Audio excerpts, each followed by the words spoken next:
Hi guys and welcome to prediction week 4, and we start with the lunchtime kickoff as usual. Leicester versus Liverpool. I think this is going to be quite a tight, tough game. It is at Leicester, but you would expect Liverpool, to be the better side and to come out with the 3 points. So I'm going to go Leicester 1, Liverpool 2.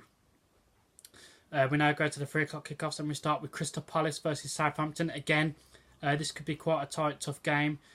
Two teams haven't got off to the best of starts, but usually I say these are the kind of games where you need to get 3 points, especially when you're the home side. Again, I'm not going to give 3 points in this game though. I'm going to go Crystal Palace 1, Southampton 1. We then have Everton versus Huddersfield. Everton, who have had quite a good start to the Premier League this season, much better than last season actually. And again, being at home against Huddersfield, I can't see them having too much of a problem. So I'm going to go Everton 2, Huddersfield 0. We then have Brighton versus Fulham. This could turn out to be quite a good game actually. Again, it's going to be quite a tight, tough game. Brighton, they've been in the Premier League for 2 seasons now. Fulham, they've just got promoted and they've had quite a good start into the Premier League. Had a crazy game last week. But again, I'm going to go for a tight, tough game. I'm going to go Brighton 1, Fulham 1. We then have Chelsea versus Bournemouth. I thought that was absolutely dreadful game last week between Newcastle and Chelsea. It really was not enjoyable to watch at all. No disrespect to those two teams, but it just was not enjoyable to watch at all. Chelsea did get the win in the end, and it is at Stamford Bridge this weekend. Again, I think Bournemouth might cause them a bit of a tough test, but again, you'd expect Chelsea to see it through.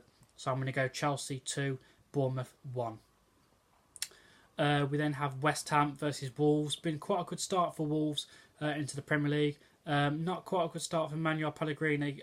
West Ham though, they have had a very hard, tough start. They went to Liverpool in the first game of the season. They did have a poor result against Bournemouth the week after that, and then they did have Arsenal last week. They did actually play quite well against Arsenal last week, actually. There were times that you thought they could actually gone on to go and nick the game. They deserved at least a point last week. But again, I think this is going to be quite a really good, entertaining game. And I think it's going to be a tight, tough game as well. Is a point good enough for West Ham? I'm not sure. I mean, should they be looking at beating Wolves, on their possibly their easiest game so far? Maybe Bournemouth was the second easiest, but Wolves who've just come up into the Premier League, I think West Ham would probably want 3 points. But the way that Wolves have started, and they played absolutely fantastic against Manchester City last week, by the way.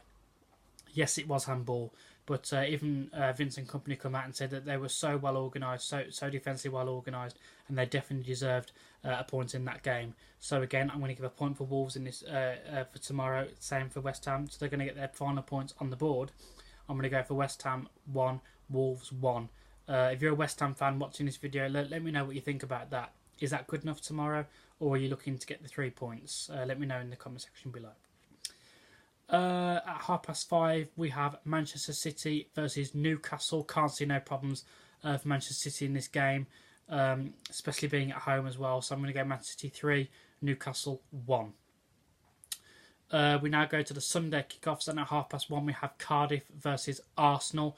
There were times in the Chelsea game with Arsenal, I said to you a couple of weeks ago, there were times where you thought it was coming together, the team was starting to gel a little bit, and I could say the same for last week as well. I do believe that we were the much better side after maybe 20-25 minutes to go of the second half. Arsenal just kind of went into Arsenal mode. Cardiff away for Arsenal. Yeah, I know what result I've gone for. It will be a bit of a tight, tough game for Arsenal. We know exactly what Cardiff's going to do. It's a nil Warnock side. He's going to try and rough us up a little bit. But again, you'd expect Arsenal's class to see that through, and I think we can win this quite comfortably. I'm going to go Cardiff 0, Arsenal 2. 2 4 o'clock kickoffs now. We start with Watford versus Tottenham. And again, I know it is at Watford, but I can't see too much of a problem for Tottenham, especially the way they played in the second half against Manchester United. Okay, yes, Manchester United did make it easy for them with the defensive errors, but you can only play what's put in front of you, and they look like a very, very well organised team, did Tottenham on Monday night. So I'm going to go Watford 0, Spurs 2. And the other 4 o'clock kickoff is Burnley versus Manchester United. I know Burnley played yesterday in the Europa League, and but things aren't exactly going to plan for Jose Mourinho and Manchester United at the moment. We all saw his press conference after the game Monday night, so I don't need to go too much into that. The biggest question the people are asking this week, especially Man United fans, is: has Jose Mourinho lost the team? Has he lost the board? Excuse me. Are they playing for him? Are the players actually playing for him? I don't know. There don't seem to be much of a system at Manchester United at the moment. I mean, everyone says that they played really well in the first half, and yeah, they probably were the better side in the first half. I'm not saying that they were fantastic, but they did create chances. But again, if you don't put the ball in the back of the net, as we've learnt many times with Arsenal, if you don't put the ball in the back of the net, you are going to get cost in this game, and they didn't, and they got cost 3-0. Obviously, Burnley aren't going to be as fast as Tottenham, but we all know that they're going to raise their game. It's Manchester United. Yes, they'll have a little bit of tired legs, due to playing in the Europa League yesterday. But I do think that Burnley, especially with the way I don't think that the Manchester United boys are playing for Jose at the moment, I do think that Burnley can get a result out of this game, especially at home. So I'm going to go Burnley 1, Manchester United 1.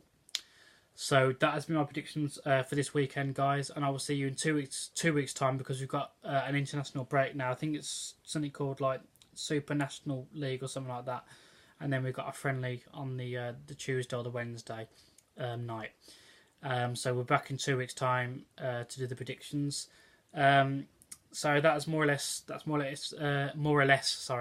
it for this week, and let me know what you think about my predictions for this week. Do you think that Jose Mourinho has lost the team? Do you think he'll be there by Christmas? And what was the other question that I asked?